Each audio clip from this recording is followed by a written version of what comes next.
Thierry Mariani, bonjour à vous. Bonjour. Vous êtes député du Rassemblement national au Parlement européen. Justement, les européennes, elles approchent, c'est dans 2 mois, quasiment jour pour jour. Certains sondages donnent le RN à 30% aux prochaines élections. Comment vous avez fait? C'était quoi la formule magique?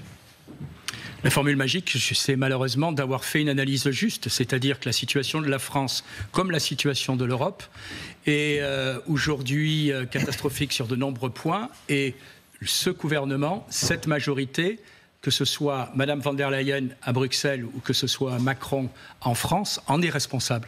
Et nous sommes en réalité les seuls qui se sont toujours opposés à cette majorité à Bruxelles ou à Paris. Prenez l'exemple, par exemple, des Républicains. Ils sont dans le Parti populaire européen à Bruxelles. Ils ont voté la confiance à la Commission européenne. Prenez l'exemple même de Reconquête, qui a rejoint le parti ECR à Bruxelles. C'est un parti où la moitié des députés ont voté la confiance à von der Leyen. Nous sommes en réalité les seuls à refuser cette Europe qui, à l'heure actuelle, sacrifie nos nations. Alors concrètement, vous allez faire quoi? Ça va vous permettre quoi d'arriver en tête à une européenne, concrètement? Concrètement, l'Union européenne, c'est pas du tout au Parlement européen comme le Parlement français. Il n'y a personne à la majorité. En réalité, il y a 7 groupes. Et on voit très bien que à de nombreuses décisions, déjà, aujourd'hui, la majorité bascule à 20 voix près. Les 2 groupes patriotes représentent aujourd'hui à peu près 150 sièges sur 705. Demain, on espère en représenter bien plus, 200, 230. Est-ce qu'à nous seuls, on aura la majorité? Non, il ne faut pas mentir aux électeurs. Mais est-ce qu'à nous seuls, on peut changer la majorité? Oui, parce que sur certains votes, on pèse très clairement. Et puis, quand je vois l'évolution, par exemple, des partis de droite européens, le PPE, il y a quelques années, ou il y a même quelques mois, ils étaient prêts à voter le pacte migratoire. Aujourd'hui, ils se rendent compte que sur la pression de ce danger qu'on a dénoncé, eh bien, ils commencent à hésiter. Donc, avoir des groupes patriotes bien plus importants au Parlement européen, c'est l'assurance qu'il y aura désormais une majorité qui devra tenir compte de ce que pensent beaucoup de Français. Il y a quand même la liste du Parti socialiste et de Place publique qui est défendue par Raphaël Glucksmann qui assure une progression assez folle. Est-ce que ça vous inquiète, vous, justement, de voir que vous allez peut-être être concurrencé par quelqu'un qui est à un échiquier politique, enfin un endroit de l'échiquier politique complètement opposé? Non, pas du tout. Écoutez, ça, franchement, que ce soit la liste de Mme Hayet ou que ce soit la liste du Parti socialiste, ils sont dans la même majorité. Je le répète, la quasi-totalité d'entre eux ont soutenu la commission de Mme von der Leyen. Donc c'est bonnet rose et rose bonnet, quoi. Et donc le Parti socialiste qui revienne à un étillage aux alentours de 10-12%, c'est historiquement même déjà un score bas. Mais on partait de très bas. Oui, on partait de très bas. La progression est forte quand même. Vous avez raison, mais je pense que de plus en plus de personnes se rendent compte de l'échec de Mme von der Leyen et de M. Macron, sauf que ce que propose M. Glucksmann, par exemple, eh bien, c'est plus d'immigration. C'est une compétence des États de plus en plus faible, avec des abandons encore plus importants de compétences, notamment en ce qui concerne la défense, à l'Union européenne. C'est pas du tout le même programme. Vous avez entendu, on parlait juste avant de votre interview, de ce qui se passait en ce moment dans certains établissements scolaires, des jeunes qui sont agressés, certains qui trouvent d'ailleurs malheureusement la mort.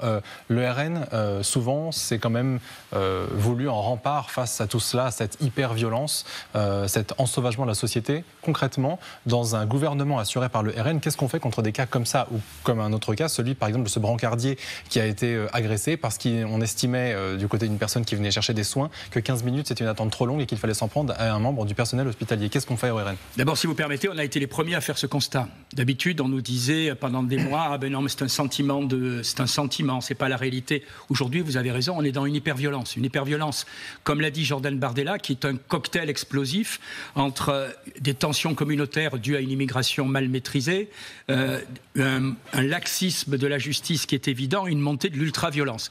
Qu'est-ce qu'on propose? D'abord, on propose qu'il n'y ait aucune tolérance. Je veux dire, Madame Belloubet, par exemple, au ministre de l'Éducation, dans l'avant-dernier acte, elle a hésité à répondre. Ça a fallu que ce soit M. Attal qui réponde. Il est clair aujourd'hui qu'on ne peut plus nier cette situation. Donc nous voulons une réponse ferme de la justice. Comme quoi, par exemple?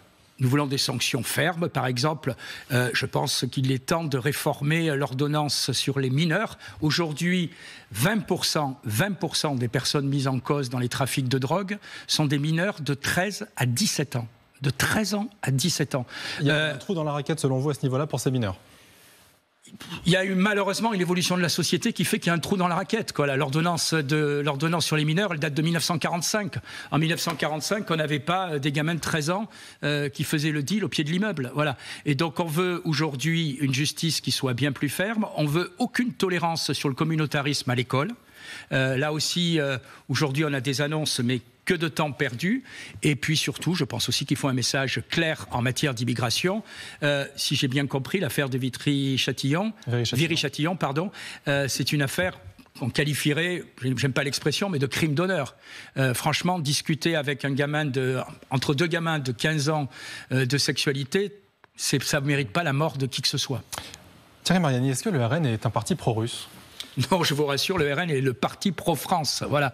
Alors, je sais très bien que dans cette campagne électorale, quand on a échoué sur tout, il faut trouver une sorte de poudre miracle. Parce que, prenons le bilan de cette Europe, si vous le permettez.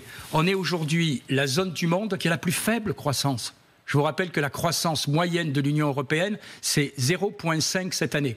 2,5 aux États-Unis, c'est-à-dire 5 fois plus. C'est une zone qui est en train de s'endetter. C'est une zone qui, aujourd'hui, a une concurrence de plus en plus dure, parce que notamment, on paye désormais notre énergie 2 fois plus cher qu'avant. Et donc, il faut bien trouver un ennemi. Alors, on voit des Russes partout.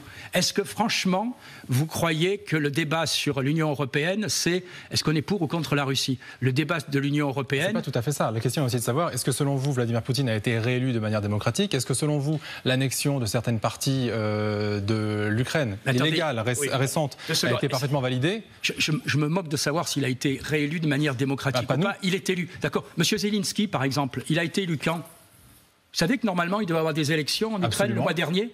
Elles ont été supprimées. Oui, mais selon vous, c'est sage de faire les élections dans un pays en guerre ? Non, mais ce que je veux dire par là, c'est qu'arrêtez d'avoir 2 poids, 2 mesures. Voilà. Aujourd'hui, moi, ce qui m'intéresse, c'est qu'il y ait la paix le plus vite possible. Je fais partie de ceux, peut-être que je me trompe, qui pensent que l'Ukraine ne peut pas gagner la guerre. Et qu'à l'heure actuelle, on est dans une tentative désespérée, côté européen et côté américain, de gagner du temps jusqu'à des élections pour ne pas perdre la face. Voilà. Aujourd'hui, je pense que la responsabilité, ce serait de faire en sorte que, effectivement, l'Ukraine tienne encore la ligne de front qu'elle a et qu'elle ne s'effondre pas. Et deuxièmement, d'avoir au plus vite des discussions de paix. Ça, c'est pas être pro-russe. Ensuite... Mais moi, ce que j'entends, c'est que du coup, il faut se plier face à Poutine. C'est quand même lui qui est venu envahir un État qui est l'Ukraine. On ne peut pas le nier, ça. Bien sûr. Donc aujourd'hui, il faut le laisser gagner une partie du pays pour faire en sorte qu'on ait la paix en Europe. Ça se terminera certainement pas là. Quid de la Moldavie, quid de la Pologne ? Pourquoi ça ne s'arrêterait pas là ? Attendez, je vais vous dire, ce que je trouve quand même hallucinant, c'est la lâcheté et l'hypocrisie de l'Occident. J'entends dire par certains, cette guerre, c'est la guerre de civilisation, c'est la guerre pour la démocratie. Mais si c'est la vérité, il faut y aller. Il faut envoyer des soldats, il faut faire participer à cette guerre. Si c'est simplement pour dire on envoie quelques milliards à l'Ukraine pour qu'ils tiennent un peu plus longtemps, votre éditorialiste tout à l'heure, M. Clémenceau, disait à juste titre, on envoie de l'argent aujourd'hui pour payer le budget de l'Ukraine. C'est même pas pour payer des armes, c'est même pas pour payer des obus. On a envoyé 20 milliards déjà. Mais les 50 milliards qu'on vient de voter, c'est pour faire en sorte que l'État ukrainien ne s'effondre pas. Et donc ça veut dire que vous allez dans le sens d'Emmanuel Macron qui dit que potentiellement il faut envoyer des troupes françaises sur le sol ukrainien ? Non, parce qu'à mon avis, excusez-moi, la France n'est pas menacée. Soyons très clairs, si un pays de l'OTAN était attaqué, et je pense que la Russie le sait parfaitement, la totalité des pays de l'OTAN rentrerait en guerre pour soutenir ce pays. C'est l'article 5 de la charte. Et quand beaucoup d'observateurs s'obstinent à dire qu'effectivement, si l'Ukraine est perdue au profit de la Russie, ça veut systématiquement dire qu'il y aura derrière d'autres pays qui vont suivre. Vous ne partagez pas cet avis-là ? Absolument pas. Parce que je pense que, je le répète, c'est pas la Russie n'engagera jamais une guerre qui serait pour elle suicidaire contre l'OTAN. L'OTAN est largement supérieure à la fois en budget militaire, en troupes ou en force par rapport à la Russie. Et la Russie le sait. Simplement, pour moi, pardonnez-moi, cette guerre n'est pas la nôtre. J'espère que l'Ukraine s'en sortira avec le moins de dégâts possible. Mais pour cela, il est temps d'arrêter la guerre. Vous savez, j'ai présidé un seul groupe d'amitié dans cette région à l'Assemblée nationale. C'était France-Ukraine. Et donc, j'ai autant d'amis des deux côtés de la frontière. Et je pense que cette guerre, aujourd'hui, est sans espoir pour certains. On fait tout pour la continuer. Je crains qu'au contraire, les quelques mois de guerre qui restent soient une période où le front recule encore au détriment de l'Ukraine. Vous n'avez pas présidé le groupe d'amitié franco-russe ? Jamais.